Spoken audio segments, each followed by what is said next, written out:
Greetings, fellow men. Servus Männer, it's Red Pill Germany again. Today I want to talk a little bit about the recent election results we hear out of Slovenia and a little bit about Slovenia as a country. It is not very well known even to many people within the European Union or Europe, and especially so abroad. I think it is not very well known. But it is a very beautiful country with a fascinating history. I visited Slovenia myself way back in the 90s and I had a really great time there. So this is one of the reasons why I'm very happy for Slovenia, that a traditionally center-right party, the SDS, has won the parliamentary elections in Slovenia and got the most votes in this election.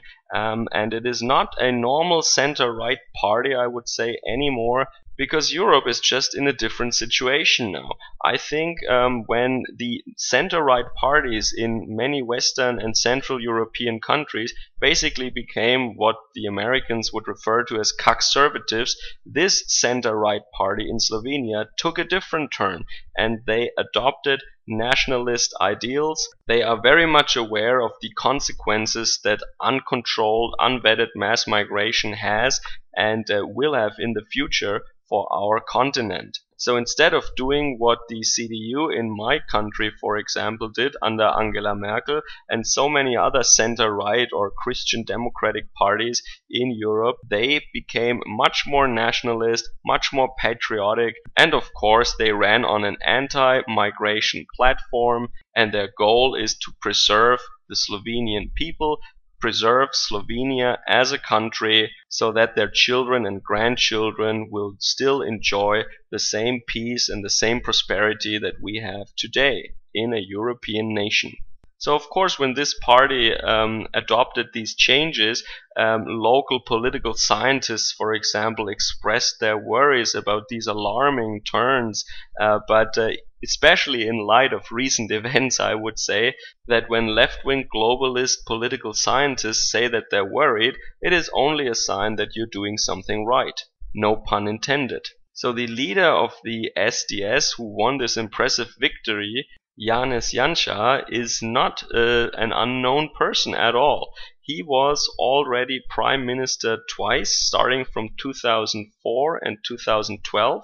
And most importantly, he was defense minister during the 10 Days War. And this is a very impressive, very interesting chapter of European history, and I would urge you, or recommend to you at least, to look up the 10 Days War that Slovenia fought against the federal Yugoslavian troops. Yes, it was back then still one of the parts of the Yugoslavian Federation, and they declared their independence before the infamous war on the Balkans started in the 90s. The fighting took place from June to July 1991, and it was a combination of special maneuvers and smart and determined action that led to Slovenia's independence in the end. The Slovenians built up their own administrative military system and then declared independence. And by controlling strategic positions and blitz tactics,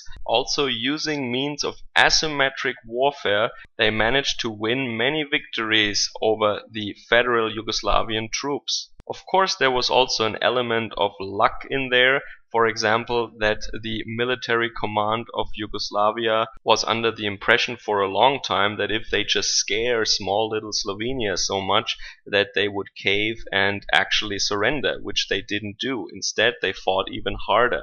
And also, Yugoslavian commanders were frustrated about the fact that while the Slovenians fought them with everything they got, they were supposed to negotiate with the Slovenians in turn. So they couldn't show full force, it seems, and this is how this very determined, very smart, small nation and their troops could defeat a much bigger enemy in a very short war with very limited fighting, actually. Not many casualties in this war, and that was lucky for Slovenia. In this way, they were accepted and recognized as an independent nation basically before the fighting on the Balkans started. And this is how they could save their country from the destruction that followed the breakup of Yugoslavia as a multicultural, multi-ethnic federal state. So Slovenia has only about 2 million inhabitants, and when you look at it on the map, you see it's between Austria, Hungary, and Croatia and Italy. And this is of course a strategic position, and it is also part of the illegal migration routes over the Balkan. So when you are a culturally and ethnically distinct nation and only about 2 million people, and you see these battalions of illegal infiltrators marching through your lands, yeah, maybe you get a little frightened, and maybe rightfully so. So the SDS and Janez Janša are pretty much aligned with Viktor Orban from Hungary. And Orban also visited Slovenia during the campaign in order to support Janša and the SDS. So it just goes to show that in many countries in Europe, people from all different sorts of backgrounds, if you compare that to Italy, completely different leaders are getting elected now, and they all realize that the threat is real and that we have to act now, we have to change our policies, and we have to face the threat head on. Time is running short, and many people from all different political camps, as I said, some more socialist, some even communist, some more patriotic and right-winged and nationalist, but many of them, they have realized that the problems are real and we cannot ignore them anymore. So the German mainstream media and the state media referred to Janša and his SDS party as xenophobic, of course, when in fact one of his goals is to drain the swamp. And what that means in this part of the world is also, of course, to fight against the deep state that consists in many places still of old communist elites who, despite of the people clearly wanting a different kind of politics, different policies, still somehow try to enforce the globalist agenda in their countries. It is the Slovenian version of draining the swamp. But of course the German state media refers to patriots and people who have love for their home, for their people, and for their culture as xenophobes. It's so much easier, right? And if you are in this corner of the world and you're planning a trip, you can show your support for Slovenia. It will not be to your disadvantage. As I said, I've been there before myself. It is such a beautiful country. In the north you have the Julian Alps, the karst, with high mountains and gorgeous rivers where you can go canoeing or rafting, down to the Istrian coast near to the Croatian coast, where in Portorož, for example, you have nice sand beaches, but also the center of the country with its picturesque capital of Ljubljana, or Laibach as we Germans call it, is worth a trip. I would also recommend the caverns of Postojna, where you can find these olm creatures that are maybe just like us Germans, white and blind. It is an enormous, impressive cave with stalagmites and stalactite formations that are lit up very nice and that are really worth the trip, I must say.